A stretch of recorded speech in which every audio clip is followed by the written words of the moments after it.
In this video we will look at several methods of solving quadratic equations, but in particular at solving quadratic equations by factorizing, which means that you must have the equation in the form equal to 0. You must have something equal to 0. So a key thing if you're going to solve using factorizing is to have your expression, whatever it is, your quadratic expression on the left equals, and it must be equal to 0. No other value on the right hand side will do. So if you have an expression like this on the bottom, x squared plus x minus 6, well, you should know how to factorize that from what we've done in previous sections. You look for two numbers that multiply together to give negative 6 and add to give, well, 1's the kind of invisible coefficient of x there. Two numbers that multiply together to give negative 6, they're negative 2 and 3. They add together to give you 1.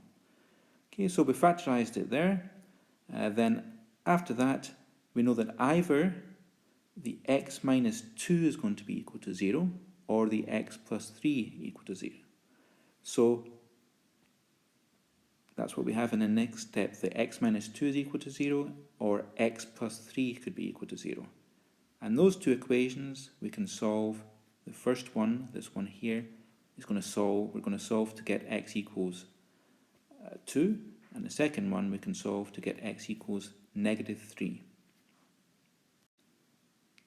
Now if we have an equation like this one here, that something squared minus something squared, then we can use the difference of two squares formula. If you remember, that was a squared minus b squared equals a minus b times a plus b. So writing it as 2x all squared minus 3 squared, we should be able to write that as 2x plus 3 times 2x minus 3 equals 0. Then either you've got 2x plus 3 equals 0, or you've got 2x minus 3 equals 0, and those two different equations will give you negative 3 over 2 or 3 over 2 as the solutions.